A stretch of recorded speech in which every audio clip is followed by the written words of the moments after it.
Hello friends. So welcome to CarTech Mantra. और आज का हमारा टॉपिक है पेडेस्ट्रियन प्रोटेक्शन कंप्लायंस। ये क्या चीज़ है?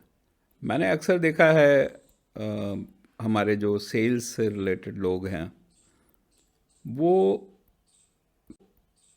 पेडेस्ट्रियन प्रोटेक्शन कंप्लायंस को सही से समझा नहीं पाते हैं कस्टमर को कि ये है क्या। तो इसीलिए मैंने डिसाइड किया कि आज मैं एक वीडियो बनाता हूँ पेडेस्ट्रियन प्रोटेक्शन कंप्लायंस पे, ताकि जो भी डाउट्स हैं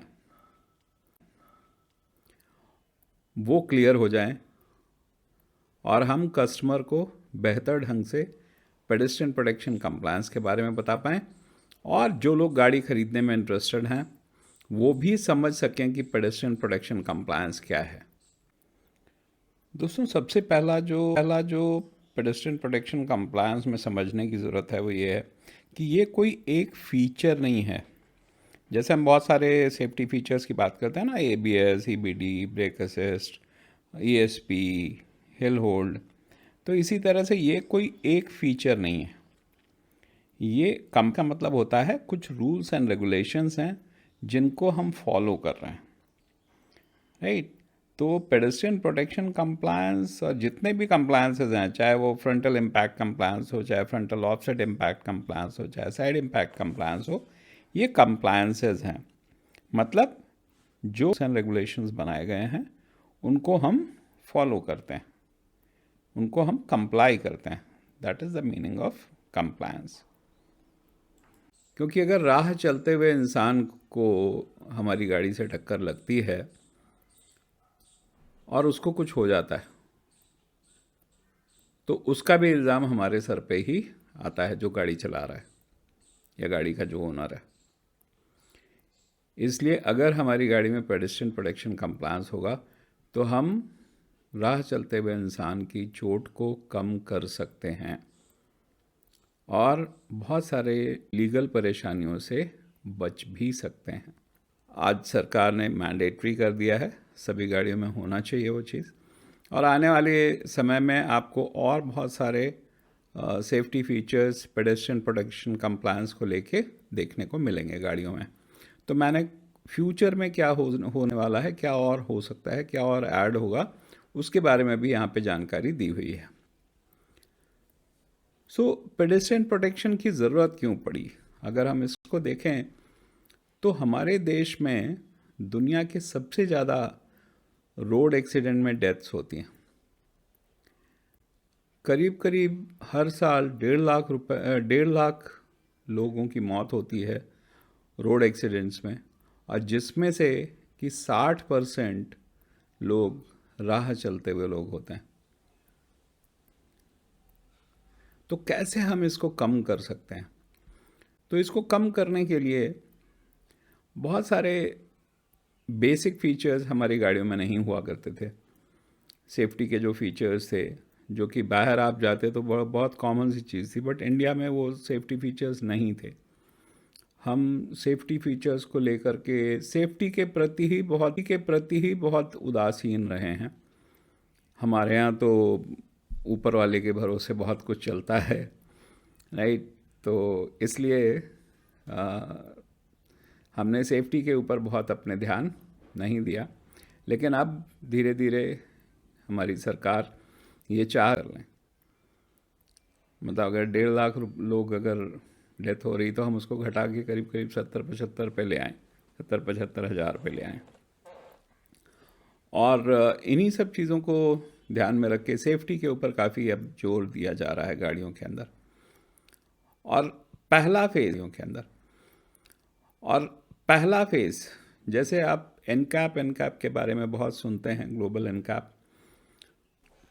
तो हमारे देश में हम अपना सेफ्टी नॉर्म्स डेवलप कर रहे हैं with the help of NCAP, और उसको हम कह रहे हैं Bharat new vehicle safety programme, BNV SAP। तो BNV SAP का जो पहला फेज़ कंप्लीट हुआ है उसके अंदर एयरबैग और ABS मैंडेटरी कर दिया गया, और उसके साथ साथ पेडेस्ट्रियन सेफ्टी फीचर्स भी इंक्लूड किए गए। लेकिन अभी बहुत सारे पेडेस्ट्रियन सेफ्टी फीचर्स और आने हैं जो अभी इंक्लूड नहीं हुए हैं, जिसमें कि एक सेफ्टी सॉफ्टवेयर है जिससे कि एयरबैग कंट्रोल यूनिट एक्टिवेट होती है और आगे बोनट के पास एयरबैग निकलता है, जो अभी हमारे यहाँ पे जो मेजर जो मैन्युफैक्चरर्स हैं उन गाड़ियों में अभी नहीं है। हाँ, हुड रेज हो जाता है, वो फीचर्स हैं, या जो मटेरियल यूज़ कर रहे हैं हम, जो डिज़ाइनिंग है, उसमें सब में हमने पेडेस्ट्रियन प्रोटेक्शन नॉर्म्स को फॉलो किया है। और आने वाले समय में electronic stability control, autonomous emergency breaking, जो अभी हाल ही में कुछ गाड़ियों में आ गया है इंडिया में भी, तो जैसे जैसे लोगों का रुझान सेफ्टी की तरफ बढ़ेगा, ज़्यादा चाहेंगे बजाय कि ब्रांड और पैसा। मानी बात है, सेफ्टी फीचर्स आप ऐड करोगे तो थोड़ा सा पैसा, थोड़ी सी गाड़ी जो है वो महंगी होगी। तो अब जो है लोगों का रुझान अपनी सेफ्टी के प्रति, अपने और दूसरों की सेफ्टी के प्रति बढ़ा है।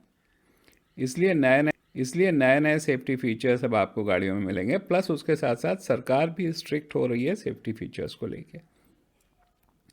तो पेडेस्ट्रियन सेफ्टी के लिए कैसे गाड़ियों की टेस्टिंग होती है, तो ये बेसिकली 5 पैरामीटर्स हैं पेडेस्ट्रियन सेफ्टी के, जिसमें कि यूरो एनकैप के अनुसार सबसे पहला जो है हेड इम्पैक्ट टेस्ट है।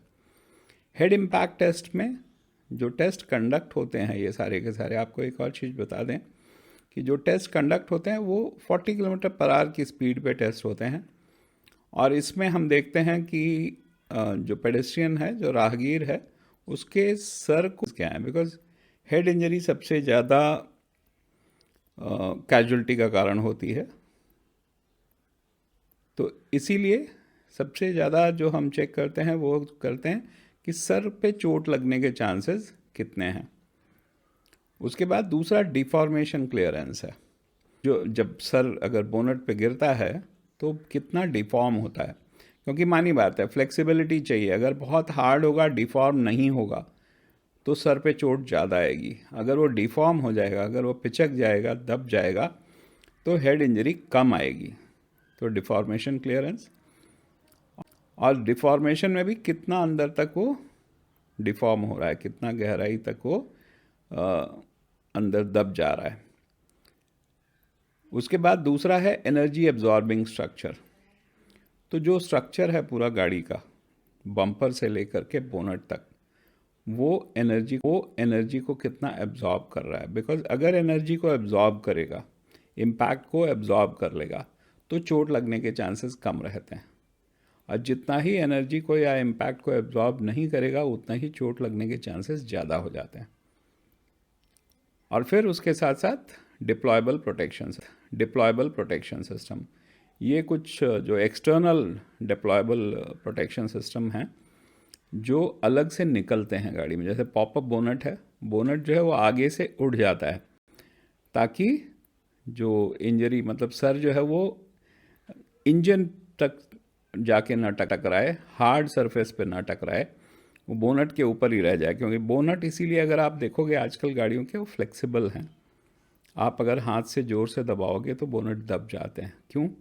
It is because of pedestrian protection compliance. दूसरा है एक्सटर्नल एयरबैग्स। आप कुछ हायर ब्रांड्स में और हायर वेरिएंट्स में आपको ये एक्सटर्नल एयरबैग्स भी मिल जाएंगे, जो कि बोनट के आगे खुलते हैं, बोनट से और शीशे के बीच में खुलते हैं।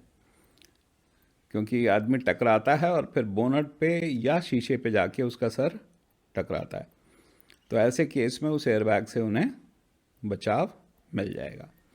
तो पहला तो हो गया हमारा हेड इम्पैक्ट टेस्ट। उसके बाद दूसरा आता है अपर लेग इम्पैक्ट टेस्ट। राइट, तो लोअर लेग से ऊपर का हिस्सा, जो हमारी जांघों वाला हिस्सा होता है, थाई, अपर थाई, तो यहाँ भी टेस्ट सभी 40 किलोमीटर पर आवर की स्पीड पे किए जाते हैं और इसको रेट करते हैं गुड, एडिक्वेट, मार्जिनल, वीक या पुअर में रेटिंग दी जाती है। और यहाँ पे भी एनर्जी एब्जॉर्बिंग स्ट्रक्चर, शेप जो है वो कैसा होना चाहिए, वो एनर्जी, वो जो है चोट कम से कम लगे, वो चाहे हुड है गाड़ी का या ग्रिल है या बम्पर है।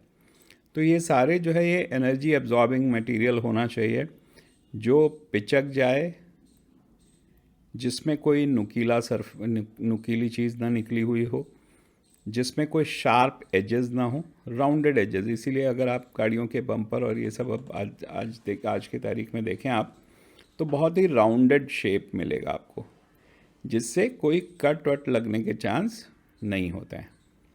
तो इसका भी रीज़न हमारा पेडेस्ट्रियन प्रोटेक्शन कंप्लायंस है। तीसरा जो है वो है लोअर लेग इम्पैक्ट टेस्ट। तो लोअर लेग इम्पैक्ट टेस्ट में अगेन एनर्जी एब्जॉर्बिंग स्ट्रक्चर, और दूसरा शेप जिससे चोट कम से कम लगे। अब यहाँ पे दो चीज़ें हैं, सबसे ज़्यादा ज़रूरी है बम्पर। तो बम्पर हमारा एनर्जी एब्जॉर्बिंग बम्पर होना चाहिए, जिससे कि वो दब जाए, पिचक जाए, लेकिन कटे फिटे ना, जिससे कि पेडेस्ट्रियन को चोट न लगे। ओके, फोर्थ पॉइंट जो है नमस इमरजेंसी ब्रेकिंग, स्पेशली पेडेस्ट्रियंस के लिए। और इंडिया के अंदर ये नए सेफ्टी नॉर्म्स के हिसाब से 2022 तक सभी गाड़ियों में लगना चाहिए। तो यहाँ पे क्या होता है, यहाँ पे इसको टेस्ट किया जाता है कि कैसे हम पेडेस्ट्रियन को चोट कम से कम लगे, और उसके लिए ऑटोनमस इमरजेंसी ब्रेकिंग कैसे काम करनी चाहिए। क्योंकि डे और उसको भी हम डे और नाइट दोनों में चेक करते हैं, क्योंकि पेडेस्ट्रियन एक्सीडेंट ज़्यादातर रात में होते हैं, दिन में तो कम होते हैं लेकिन रात में ज़्यादा होते हैं। और इसीलिए डे और नाइट दोनों में इसे चेक किया जाता है, ताकि दोनों में इसके इफ़ेक्टिवनेस के बारे में हम पता लगा सकें। और यहाँ भी क्या हम चेक करते हैं, एक तो इमरजेंसी एनर्जी एब्जॉर्बिंग स्ट्रक्चर और shape to minimise the injury. तो जो भी हमारा पेडेस्ट्रियन है उसको चोट कम से कम लगे। पांचवा पॉइंट है साइकिलिस्ट के लिए, इसमें भी ये भी 2022 तक अवेलेबल हो जाएगा। और इसमें भी यही देखा जाता है कि एक साइकिलिस्ट को कैसे कम से कम चोट लगे और कैसे हम उसके साथ लड़ने से अवॉइड कर सकें। एक साइकिलिस्ट अक्सर अचानक से निकल के आता है, और ऐसी कंडीशन में अगर ये गाड़ी की स्पीड भी कम कर ले जाते हैं because of autonomous emergency breaking, तभी भी एक बहुत बड़ा उसको सक्सेस कह सकते हैं। जो इम्पैक्ट है वो काफ़ी रिड्यूस हो जाएगा। और उसके साथ साथ again energy absorbing structure, shape to minimise injury.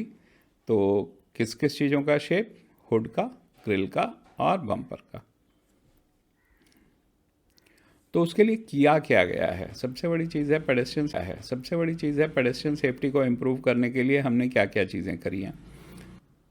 तो दोस्तों, पेडेस्ट्रियन सेफ्टी को इम्प्रूव करने के लिए सबसे पहला जो है वो बम्पर का जो कंस्ट्रक्शन है।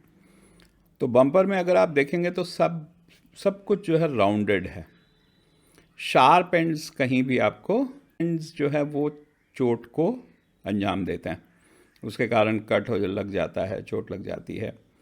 और ये बहुत हाईली इम्पैक्ट एब्जॉर्बिंग मटेरियल होता है। ये इसका शेप बिगड़ जाएगा लेकिन ये टूटेगा या फटेगा नहीं। राइट? किसी भी तरह के नट या बोल्ट या कोई भी ऐसा चीज़ नहीं लगी हुई जो बाहर की तरफ निकली हुई हो, जिससे कि पैरों को नीचे चोट लग सके। और फ्लेक्सिबल मटेरियल यूज़ किया जाता है ताकि हाई इम्पैक्ट एब्जॉर्प्शन बना रहे। ग्रिल का भी अगर आप शेप देखेंगे, आज जो अब नई गाड़ियाँ आ रही हैं, बहुत ही स्मूथ राउंडेड एजेस हैं ताकि चोट कम से कम लगे। मटेरियल भी जो यूज़ किया गया है वो इम्पैक्ट एब्जॉर्बिंग मटेरियल होता है, जो अगेन डिफॉर्म हो जाएगा लेकिन आसानी से टूटेगा नहीं। कोई भी नट या बोल्ट निकला हुआ नहीं है ताकि नीचे के पैरों को चोट ना लगे। फ्लेक्सिबल मटेरियल यूज़ किया जाता है हाई इम्पैक्ट एब्जॉर्प्शन के लिए। हुड में क्या बदलाव किए गए हैं? हुड में भी अगर आप देखेंगे तो सारे के सारे जो कैरेक्टर लाइंस हैं या जो भी चीज़ें हैं, आपको शार्प एज या शार्प सरफेस नहीं दिखाई पड़ेगा कहीं भी, जिसकी वजह से इंजरी कम होती है और इसको स्ट्रेंथ भी मिलती है। और इम्पैक्ट एब्जॉर्बिंग मटेरियल का हम यूज़ करते हैं ताकि ये डिफॉर्म हो सकता है लेकिन टूट या फटेगा नहीं आसानी से, ताकि सर को इंजरी कम से कम हो। किसी तरह का लोगो, नट या बोल्ट कुछ भी इसमें प्रोट्रूडिंग नहीं है, बाहर निकला हुआ नहीं होता है। फ्लेक्सिबल अपर लेयर होती है और उसके नीचे लोअर सपोर्ट होता है जो हाई इम्पैक्ट एब्जॉर्प्शन करता है। कई बार आप देखोगे बोनट कुछ हद तक दब जाता है अंदर और नीचे एक हार्ड सपोर्ट सिस्टम दिया हुआ है, राइट, तो वहाँ तक जाके रुक जाता है। कई बार लोग ये भी कंफ्यूज होते हैं, यार देखो गाड़ी कितनी हल्की है, हाथ रखा दब गया बोनट। वो एक्चुअली हल्की नहीं है, वो इसलिए ऐसा बनाया गया है ताकि आप जो है ताकि जो पेडेस्ट्रियन है उसको चोट कम से कम लगे।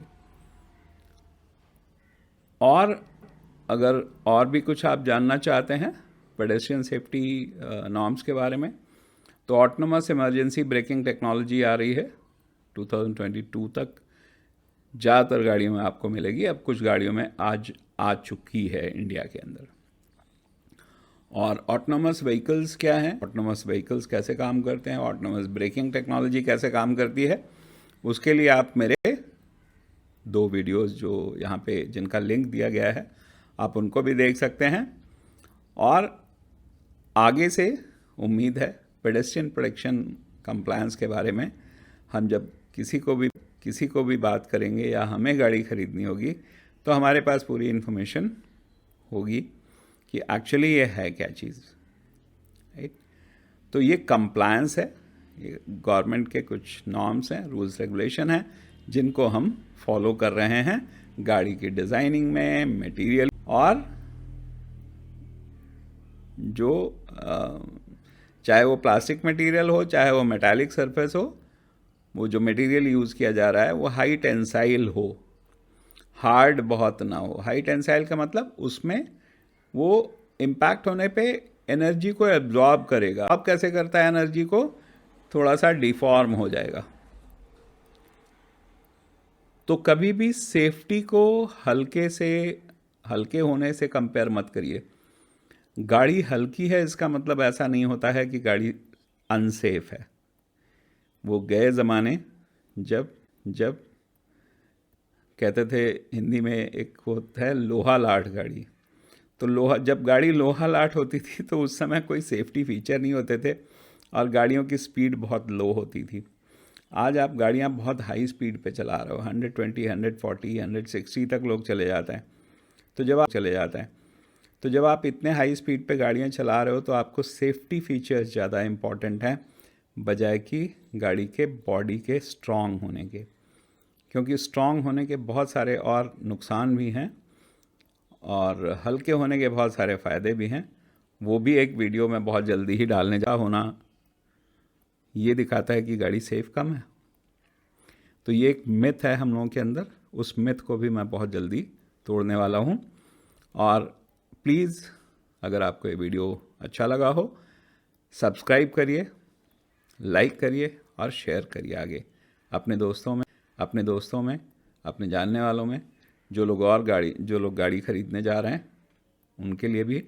और कंप्लायंस के ऊपर और भी मैं 1-2 वीडियोस भेजूँगा। अभी तो मैं सीधे एक वीडियो देने जा रहा हूँ आप सबको, जो लाइट और सेफ्टी कि क्या गाड़ी का हल्का होना मतलब सेफ्टी कम है गाड़ी की, उसके ऊपर एक वीडियो बहुत जल्दी ही डालूँगा मैं, ताकि वो एक मिथ हम सब के दिमाग से निकल सके। So thank you for watching this video. Don't फॉरगेटने से फ़ायदा ये है कि जो भी मेरे नए वीडियोस आएंगे वो आप तक पहुंच जाएंगे. So thank you so much and see you in the next video. Thank you.